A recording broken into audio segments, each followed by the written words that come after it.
Hey, how's it going, everyone? Saintsfan back again with another GTA Online video, and today Rockstar announced their new event week in addition to releasing the new adversary mode and the P-45 Nakota, the new airplane. And we'll talk a little bit more about that airplane in my review coming up in about an hour or so.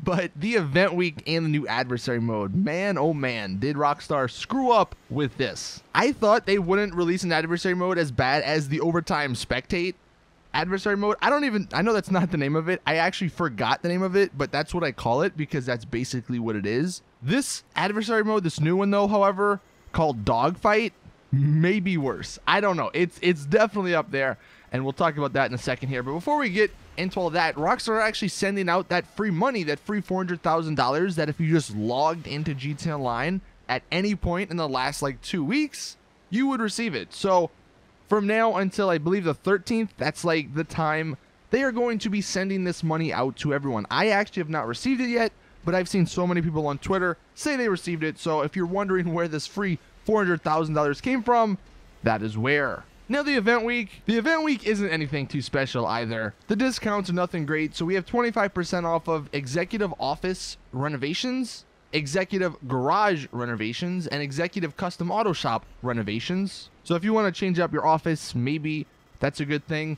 For ammunition, you get 25% off body armor and ammo. And then for the vehicles and customization stuff, you get 25% off the Pegassi Torero, 25% off the Dune FAV, 25% off liveries, 25% off bulletproof tires, and 25% off vehicle armor. And they also say all Smugglers Run tattoos get you 25% off. So if you're interested in that, then there you go. But nothing too special in terms of discounts.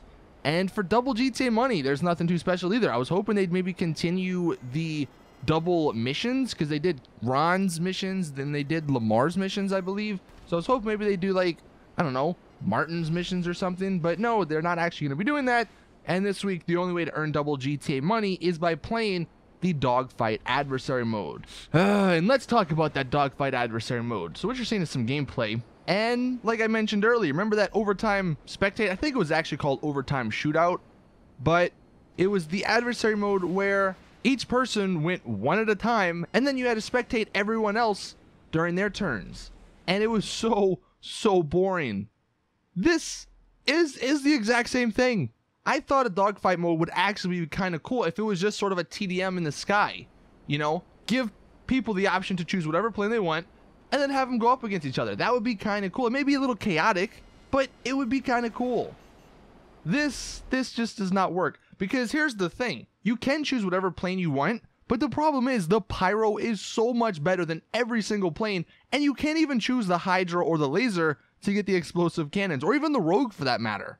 You really are limited by which planes you can choose, and the pyro is just way better than every single one that you can choose. So it's basically going to come down to everyone just using the pyro, and if you're not, you're going to get killed very easily unless you're a horrible pilot. And what it is 2 minutes of people driving or flying in circles so they don't get hit by homing launchers. We had a few rounds actually end in a tie because that's what people were doing. You just drive around in a circle hoping you don't get hit, or trying to find the guy, but y'all are both, you know, equally flying in a circle, and you'll never catch up, especially if you're in the same pyro that, you know, has the same stats. So it's all around bad. And I've seen so many people actually complain about certain issues that they've had because you have to spectate. If you switch like which player you want to spectate, sometimes it will actually glitch and you'll be stuck watching a black screen.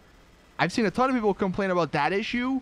Also, people are saying it's freezing in between rounds and stuff, and I don't know if that's server related or what, but overall, I mean, this thing is just horrible. And to add insult to injury, the double GTA money might as well be 0.5% GTA money, because you only get like $30,000.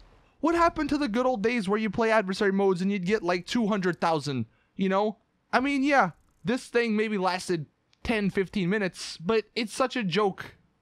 That is not what double money should earn. It should earn you double on top of what we're getting. It's almost like Rockstar noticed people were making money off of adversary modes and then cut all the future adversary modes prices in half, and then gave them double money with the halved off prices, so they're back to the normal prices so people don't make as much money. It's really frustrating and really annoying how they're doing that. And then one last thing that I'm actually just remembering, because this did happen in a few of my games, and this is even worse than the spectating part, then the not getting as much money as you should get part, then the everyone using the pyro part. If you have 10 people, because it's a 10 limit on this game mode, that means it's going to be 1v1 5 times. But if you're that 5th person in line and your team gets 3 check marks or 3 points, you will not actually get to go, because the game says, okay, the other team can't come back, so we're just going to count that as a win. So there's actually a point in time when players on my team didn't even get to play because we already had won the game. So these guys were spectating for like 10 minutes and they didn't even get to play. I don't know why Rockstar do this stuff. I mean, that's almost a Rockstar logic right there. But this, like I said, could be the worst adversary mode ever. It really amazes me how bad some of these adversary modes can get. I mean, you guys can let me know in the comment section what you guys think. I'm sure if you like flying jets, you may like the adversary mode just because you can, you know, in a controlled environment, fight other people. But it could have been so much better. And the way it is now is just not very good. But that is it with the video. Thank you all for watching. Please drop a video like if you'd enjoy. Subscribe for more awesome GTA content. And as always, I'll see you guys in the next one.